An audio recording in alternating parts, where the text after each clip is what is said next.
பல வகையான premium dates என்னதான் ஏசி ரூம்ல வச்சு சேல் பண்ணாலும் 90s காலகட்டங்களில் பெட்டி கடைகளில் வெறும் 5 ரூபாய்க்கு கிடைக்கக்கூடிய இந்த மாதிரியான பேரிச்சம்பழங்களுக்கு தனி மோசு தான். சில இடங்கள்ல இந்த டேட்ஸ் இன்னமும் கிடைக்கத்தான் செய்யுது. இப்போ நம்ம இந்த டேட்ஸை தேன்ல ஊற வைக்க போறோம். ஹனி அண்ட் டேட்ஸ் இந்த ரெண்டுலையுமே உடல் ஆரோக்கியத்துக்கு தேவையான ஊட்டச்சத்துக்கள் நிறையவே இருக்கு. ஹீமோகுளோபின் லெவல் கம்மியா இருந்துச்சுன்னா அயன் டேப்லெட் சாப்பிடுறதுக்கு பதிலாக இந்த மாதிரி பேரிச்சம்பழங்களை தேனோட ஊற வச்சு சாப்பிடலாம். டேட்ஸ்ல இரும்பு சத்து நிறையவே இருக்கு.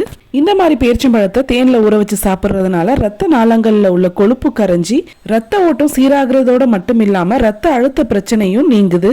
ஹார்ட் பிரச்சனையில இருந்தும் நம்மளை பாதுகாக்குது. தேன்ல ஊற வச்சு பேரிச்சம்பழத்தை சாப்பிடுறதுனால குடல் இயக்கங்கள் மேம்படுது. அஜீரணம், மலச்சிக்கல் இந்த பிரச்சனையை தடுக்குது. தேன்ல ஊற வச்ச பேரிச்சம்பழங்களை சாப்பிடும் போது பசி கண்ட்ரோலா இருக்கும். இதனால உடல் எடையும் அதிகரிக்காது. டயட்ல இருந்துட்டு நான் ஹெல்த்தியா சாப்பிடணும்டா கண்டிப்பா இது நீங்க ஒன்ஸ் ட்ரை பண்ணி பாருங்க.